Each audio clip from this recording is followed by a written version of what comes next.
आज जो मैं आपको एक सत्य घटना सुनाने जा रहा हूँ, ये घटना जब मैंने खुद ने पहली बार सुनी थी, तो उसके बाद मेरे को एक बहुत ही विशेष अनुभव हुआ था। वह अनुभव भी मैं आपको ज़रूर बताऊँगा, पर उससे पहले मैं आपको ये घटना ज़रूर बताऊँगा। और बहुत साल पहले मैंने ये सुनी थी। आगरा में हमारे एक बहुत ही उच्च कोटि के संत हैं, उन्होंने ये सत्संग में कुछ गिने चुने लोग ही थे जब उन्होंने ये सुनाया था प्रसंग। ये जो बात है, ये आज़ादी जब हमारे देश को नहीं मिली थी तब की बात है। ये एक आईसीएस ऑफिसर थे इटावा में, उनका नाम था सफरू।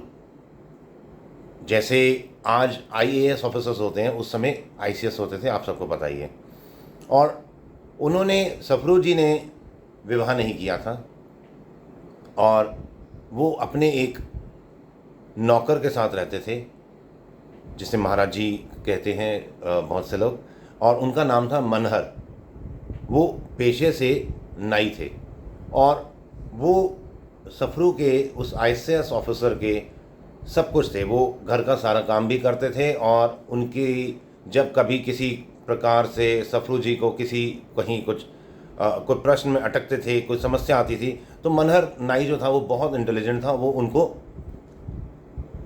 सॉल्यूशंस भी बड़े आसानी से दे दिया करता था। और जब रात को सफरू हर रोज़ अपने दफ्तर से आते थे थक कर, क्योंकि आईसीएस को तो बहुत काम करना पड़ता है, अलीगढ़, इटावा, ये पूरा रेंज के वो आईसीएस थे। उनका इटावा का रहने वाले थे, पर वो जो अलीगढ़ का जो कमिश्नर रेंज थी, वहाँ के वो आईसीएस थे। He was the biggest officer. उनके ऊपर सीधा जो अंग्रेज़ अधिकारी होते थे।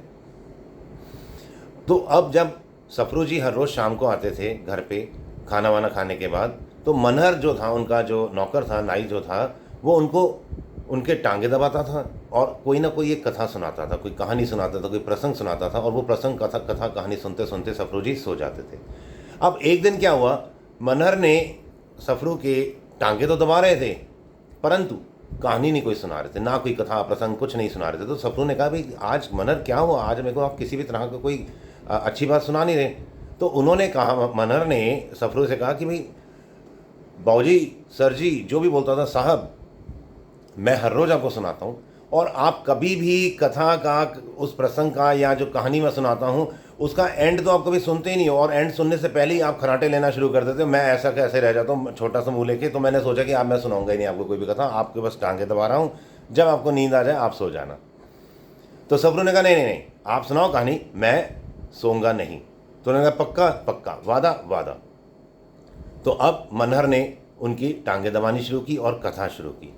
कथा इस प्रकार से मनहर ने सुनाई कि ईरान का एक कोई राजा था, XYZ कोई भी होगा, मेरे को उसका नाम ध्यान नहीं, वैसे कथा में नाम आता है, क्योंकि वो जो प्रसंग था वो भी एक सत्य घटना ही थी।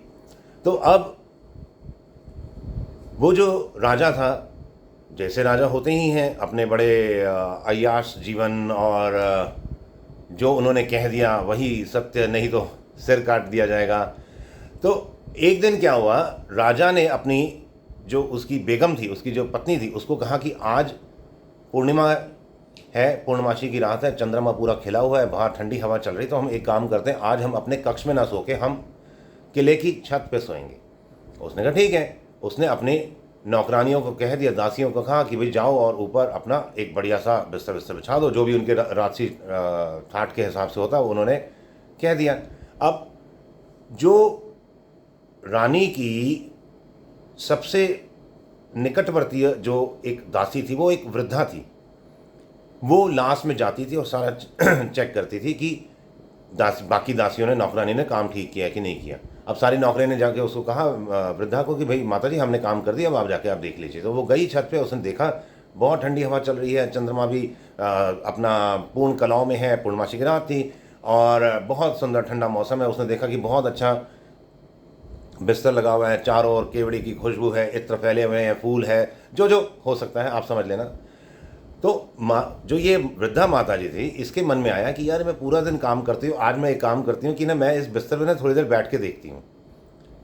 और जब बैठूंगी ना, मेरे को भी तो पता लगे ये नरम नरम कोमल कोमल मुलायम मुलायम बिस्तरे होते कैसे हैं, गद्दे होते कैसे हैं। और यहाँ पर हमारे मनहर ने सफरू से पूछा, सो गए, सुन रहे हो? कहता नहीं नहीं मैं सुन रहा हूँ, आप सुनाइए सुनाइए, आज मैं पूरी कथा सुनूंगा, पूरी कहानी सुनूंगा और इसको एंड तक सुनूंगा। तो मनहर ने कहा ठीक है, जागते रहो, और अपने टांगे दबाता रहा। और उसने कहा कि माताजी ने, जो वृद्धा दासी नौकरानी ने वहाँ बैठी, बैठते ही ठंडी हवा चल रही थी, वो लेटी, लेटते ही उसे नींद आ गई। थकी हुई होती है, वृद्ध शरीर है, थकान से, और वृद्धों में थोड़ा सी कमज़ोरी कंपैरेटिवली होती ही है। वो सो गई। अब वो कितनी देर सोई उसको नहीं पता लगा, क्योंकि गहरी नींद में सो गई। इतने में जो राजा रानी अपने अंगरक्षकों के साथ जब ऊपर पहुंचे तो उन्होंने देखा, अरे ये तो रानी को कहा उसने, राजा ने, देख तेरे बिस्तर पर तो ये आज वृद्धा सो गई है। तो रानी को इतना गुस्सा चढ़ा, उसने एक अंगरक्षक से एक कोड़ा पकड़ा जो हंटर होता है, और हंटर देके उस वृद्धा को जोर से मारा। डर के मारे एकदम से वो खड़ी हो गई। जैसे उसको हंटर पड़ा वृद्धा को, वो एकदम खड़ी होकर ज़ोर ज़ोर से कांपने लग गई डर के मारे। और उसने कहा कि राजा महाराज, बेगम साहिबा, मैं हाथ जोड़े, मुझे माफ़ करो, गलती हो गई, मेरे को नहीं पता लगा, मुझे कैसे नींद आ गई, अब जो हो गया मेरे से क्षमा करो, मैं आपके पैर पड़ती हूँ। जो जो जो जो जो जो उसने बोल सकती थी, या जो जो जो जो उसने बोला, उसने हर प्रकार से माफ़िया मांगी, क्षमा याचना की। पर राजा ने कहा, तो रानी ने राजा की ओर देखा, क्या कहें। राजा ने कहा, देख ये तेरा बिस्तर है, क्योंकि तू मेरी वाइफ है, तू मेरी अर्धांगिनी है। अब वो जो उनका जो भी वर्ड होता है, मेरे को उर्दू का वर्ड एग्जैक्टली आता नहीं है, तो आप अर्धांगिनी समझ लीजिए। तो ये तेरी गुनहगार है, जो सज़ा तू देना चाहे इसको तू दे। तो उसने कहा ठीक है। उसने अपने अंगरक्षक को कहा कि इस वृद्धा को 100 कोड़े मारे जाए। उसने बहुत, वो दासी जो वृद्धा थी, वो माता जी थी, उसने बहुत पैर पड़े, माफ़ करो, पर कौन माफ़ करता है। उसने जो वो अंगरक्षक था, उसने हंटर देके मारा उस माता जी को, 1 2 3 जोर जोर से हंटर मारे। जैसे ही हंटर वृद्धा के शरीर को छुए, और वो जब वापस आए तो अपने साथ खाल और खून लेके आए। अब यहाँ पे मनहर ने पूछा, साहब सो गए? नहीं नहीं नहीं, सफरू ने कहा नहीं नहीं नहीं, मैं जाग रहा हूँ। पक्का जाग रहे हो? क्या पक्का जाग रहा हूँ। सुन रहे हो? हाँ हाँ सुन रहा हूँ भाई, 11 कोड़े पड़ चुके हैं, हर कोड़े से खाल लेके आ रहा है, खून की नदियाँ बह रही हैं, वो फुव्वारे छूट रहे हैं।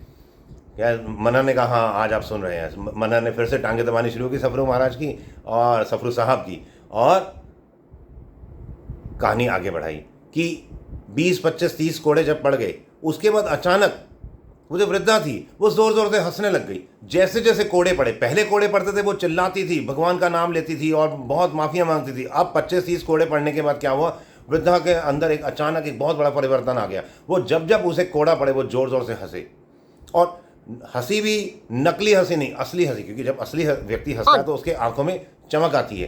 तो राजा ने, रानी ने और बाकी जो उनके अंगरक्षक थे वो बड़े हैरान हुए कि भाई इसको इतने दर्द हो रही है, कोड़े पड़ रहे हैं, हंटर पड़ रहे हैं, खून निकल रहा है, फिर भी हंस रही है, क्या कारण है, समझे नहीं वो। तो राजा ने उस अंगरक्षक को कहा, रुको रुको। उससे पूछा वृद्धा से, भाई तू हंसती क्यों है? वो कहते नहीं नहीं, आप हंसोगे ना, अगर मैं हंसी, मैं क्यों हंसती हूँ, अगर मैंने आपको बता दी तो आपने जो सज़ा मेरे 100 कोड़े ना वो 1000 कोड़े कर दोगे, इसलिए मुझे आप क्षमा करो, 30 कोड़े हो चुके, 70 कोड़े और मारो, मैं जाऊँ अपने जो भी मेरा काम धंधा करना मैं करूँ। राजा ने कहा नहीं, सज़ा माफ़, अब तू बता कारण क्या है, तू क्यों हंसती थी? कहती कि मेरे को, वो कहते ना कि मृत्यु मत देना, भय दान करें, मैं निर्भय हूँ, ऐसी कुछ कृपा करें। तो उसने कहा हाँ ठीक है, तेरे को कोई सज़ा नहीं मिलेगी, तो सच सच बता। तो उसने कहा कि मेरे मन में एक ही बात आई कि जब मेरे को हंटर पड़ रहा था, कोड़ा पड़ रहा था, मेरे को बहुत दर्द होती थी, परंतु जैसे ही मेरे मन में एक बात आई। यहाँ पर मनहर ने फिर पूछा सफरू से, साहब सो रहे हो? नहीं नहीं, सफरू ने कहा नहीं नहीं, मैं सो नहीं रहा, मैं जाग रहा हूँ। पक्का जाग रहे हो? क्या पक्का जाग रहा हूँ। अब वो अपने असलियत बताने वाली है कि क्यों मैं हंसती हूँ। मनहर ने कहा ठीक है। उसने फिर टांगे दबानी शुरू कर दी और आगे अपनी कथा बढ़ाई, और उसने कहा कि जब मेरे मन में ये आया कि मैं सिर्फ मुश्किल से आधा 1 2 घंटा या आधा 1 घंटा सोई होंगी और मेरे को 100 कोड़े पड़ रहे हैं, मेरे मन में ये आया कि ये जो राजा रानी दिन रात इस बिस्तर पे सोते हैं, इनको क्या सज़ा देगा जो अल्लाह है, जो परमात्मा, हम जैसे भगवान परमात्मा कहते हैं, मुसलमान अल्लाह कहते हैं। वो ईरान की कहानी थी ना, ईरान की घटना थी। तो उसने कहा माता जी ने कि अल्लाह इनको क्या सज़ा देगा। मैं ये जब मेरे मन में आया तो मेरे को हंसी आनी शुरू हो गई कि मेरे को 2 घंटे में 100 कोड़े पड़ रहे हैं, ये पता नहीं इतना ज़्यादा, ये तो पूरा दिन रात ऐसे ही बिस्तरों पे सोते रहते, तो इनकी तो हालत ख़राब होने वाली है। राजा ने कहा यार बात तो सही कह रही है। उसको कहा तू जा, अंगरक्षकों को कहा तुम भी अपना काम करो, और वो भी जाके अपने बेड पे बैठ गया, जो भी उसको ज़मीन पे जो उन्होंने बिस्तर बिछाया था। रानी साहिबा साथ बैठ गई। राजा को नींद नहीं आई, रानी सो गई, राजा को नींद नहीं आई। राजा ने क्या किया, उठा चुपचाप आधी रात को और जंगल में निकल गया। कि इसकी बात एकदम सत्य है कि उसकी जो अंदर क्या कोई पुण्य रहा होगा जो अचानक जागृत हुआ। जब वैराग्य आता है ना, किसी भी क्षण किसी भी एक बात से वैराग्य आ सकता है। उस राजा को इतना ज़बरदस्त वैराग्य आ गया, ईरानी राजा को, वो रात रात में ही जंगलों की ओर निकल गया। और मेरे को नाम ध्यान नहीं आ रहा उसका, परंतु ईरान में उसका नाम एक बहुत उच्च कोटि के सूफे फ़कीर के नाम पर भी लिया जाता है, क्योंकि वो बाद में उसने साधना करके एक बहुत उच्च कोटि का फ़कीर बन गया। अब मन्नर ने कहा यहाँ कहानी ख़त्म हो गई सफरू जी। साहब, मैं सफरू बोल रहा हूँ, वो तो साहब बोलता था, उसका नौकर था ना। तो सफरू ने कहा हाँ एकदम ठीक कह रहा तू जा, तू भी सो जा। कहता साहब आप भी तो सो। कहता नहीं अब मैं सोऊंगा नहीं। सफरू को लगा यार ये क्या हो गया, इसको कहीं वैराग्य ना आ जाए मेरे महाराज को, मेरे साहब को, मेरे मालिक को। रातों आंखों आंखों में पूरी रात सफरू ने निकाली। अगले दिन सुबह तैयार हुआ, नहाया धोया, तैयार हुआ, अपने ऑफिस गया। अपने ऑफिस ना जाके वो अपने जो उसका सीनियर एक जो गोरा था, जो ब्रिटिशर था, उसके ऑफिस में गया और जाके अपना रेजिग्नेशन दे दिया कि भाई अब मैं सेवा नहीं करूँगा, मैं अब जॉब नहीं करना चाहता, आई वॉन्ट टू रिज़ाइन। उसने कहा भाई तू पागल हो रहा है, तेरे को तो हम इंग्लैंड भेज रहे हैं, तेरी तो प्रमोशन होने वाली है, तू तो बहुत बड़ा ऑफिसर बनने वाला है। उसने कहा नहीं, मेरे को अब ऑफिसर नहीं बनना, मेरे को किसी तरह की कोई सेवा नहीं करनी। मैं कौन हूँ, ये शरीर मैं नहीं, ये तो कंफर्म हो गया, क्योंकि जब बच्चा था तब भी मैं ये शरीर था, जब मैं जवान हुआ तब भी मैं शरीर था, आज जब मैं प्रौढ़ हूँ या मैं जब अब वृद्ध हूँ या मैं जो आज अवस्थाएं बदल रही है ना, कभी मैं बीमार हो रहा हूँ, कभी मैं खुश हो रहा हूँ, कभी मैं दुखी हो रहा हूँ, कभी मैं स्वस्थ हो रहा हूँ। इस सब को जो देखता है वो कौन है, मेरे को उसको जानना है। मैं स्वयं मैं हूँ, मैं उसको जानना चाहता हूँ। मैं अब रिज़ाइन करूँगा। और वो व्यक्ति चला गया। सफरू ने वो रेजिग्नेशन देने के बाद अपने घर भी नहीं गया कि मैं अपना सामान वामान कर कुछ कर लूँ, मनहर नाई का क्या होगा, उसे कोई पड़ी नहीं। ऐसा वैराग्य जगह कि वो एक पूर्ण गुरु की तलाश में चल पड़ा। अब गुरु उसको मिला कोई, और उसने जो भी उसका नाम दीक्षा और दान वान दिया, जो दीक्षा होती है मंत्र दीक्षा और जो योग दीक्षा दी। अब ये जाके धीरे धीरे जंगलों में और जहाँ पे भी कुटियाएँ वगैरह होती थी, आश्रमों में जाके साधना करता था। इसने क्या किया, इसने अपने बालों को एक रस्सी से बांधा और रस्सी को पेड़ से बांध दिया, जैसे पेड़ के नीचे बैठता था, कि जैसे ही ऐसे सिर नीचे झुके तो पेड़ से वो रस्सी खिंचेगी और मेरे को पीड़ा होगी, बाल खिंचेंगे तो मैं जागरूक रहूँगा। और जैसे ही कुछ मन में विचार आएगा तो उसने अपने पास एक डंडा ले रखा था, उसको ऐसे ज़मीन पे मारता था, खट खट खट खट, कि अपने आप को डिस्ट्रैक्ट करता था कि जब विचार आते थे। करते करते करते 10-12 साल, 13-14-15 साल की साधना करते करते वो एक ऐसी स्थिति में पहुंच गया जिसे हम आत्म साक्षात्कार कहते हैं। इसी सफरू महाराज एक बार बैठे थे वो नर्मदा किनारे। अब ये इतना लकड़ी को खटखटाते थे ना, तो इनका नाम पड़ गया खटखटा बाबा। अब सफरू कोई नहीं जानता था उनको, अब सब जानते हैं खटखटा बाबा। अब ये एक बार नर्मदा किनारे बैठे थे, वहाँ नीचे गुजरात में, मध्य प्रदेश गुजरात में उस तरफ का कोई एरिया था, शायद भरूच के आसपास की बात है, जहाँ पर डेल्टा बनता है जब नर्मदा अपना अरबियन सी में गिरती है, उसके आसपास की कहीं की बात है ये। वहाँ पर ये एक दिन बैठे हुए थे खटखटा बाबा अपना शांत मन से किसी पेड़ के नीचे। तो नर्मदा में उन्होंने देखा एक कोई सिद्ध पुरुष, ये उनके जो शिष्य हैं, उनके आज भी शिष्य हैं, उनके कई आश्रम आज भी हैं खटखटा बाबा के नाम से, अगर आप गूगल पे सर्च करोगे तो आपको मिल जाएगा। उनके गुजरात में भी हैं आश्रम और अलीगढ़ के आसपास भी उनके 1-2 आश्रम हैं, मध्य प्रदेश में भी। ऐसे बहुत ज़्यादा आश्रम नहीं थे, 2-3-4 आश्रम उन्होंने बनाए थे। तो वो जो वृद्ध संत थे वो सिद्ध आसन में नर्मदा के ऊपर बैठे हुए फ्लोट कर रहे थे अपने योग बल से, और वो एकदम आके ऐसी जगह पे एकदम नर्मदा के एकदम सेंटर में आके बैठ, सफरू की ओर मुँह करके, खटखटा बाबा की ओर मुँह करके बैठे, और उन्होंने वहाँ से आवाज़ लगाई खटखटा बाबा। तो इन्होंने उसकी ओर देखा, सिद्ध पुरुष की ओर, कि भाई प्यास लग रही है, पानी पिलाओ। तो उनके पास एक कमंडल था खटखटा बाबा के पास, वो कमंडल लेके वो चले, और वो इतने सिद्ध हो चुके थे कि नर्मदा के ऊपर चलते हुए चले गए और उसको पानी पिलाया और वापस आए। तब उन्होंने उसे कहा कि जो सिद्ध महापुरुष आए थे कि अब आज से तुम्हारी साधना पूर्ण हुई और अब तुम सिद्ध महापुरुष हो चुके हो।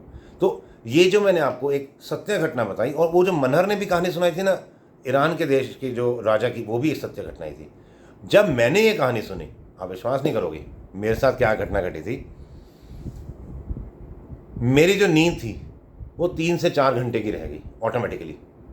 ऐसा अंदर से एक तो जिन महापुरुष, जिन पूर्ण ब्रह्मवेता संत जिन्होंने मेरे को एक कथा सुनाई थी, उनका ऑरा, उनकी कृपा, उनके जो वाइब्रेशंस का असर था, और उन्होंने जब ये कथा सुनाई तो मेरे अंदर से नींद गायब होनी शुरू हो गई। तो ये कथा मैंने आपको सुनाई है। ये हर साधक, हर जिज्ञासु को ये कथा ज़रूर सुननी चाहिए, जिससे वो खुद भी अपनी साधना बहुत ज़्यादा आगे बढ़ाए, क्योंकि इसमें उन्होंने वैराग्य का भी इस कथा में आता है। दोनों कथाओं में, जो ईरान वाले में भी और सफरू जब खटखटा बाबा के मार्ग पर चलते हैं तो किस तरह से उन्होंने अपनी साधना की, जब मन के विचार बहुत ज़्यादा आ रहे हैं किस तरह से हमारे को अपने आप को डिस्ट्रैक्ट करना है। ये तो इन्होंने डंडा रख लिया।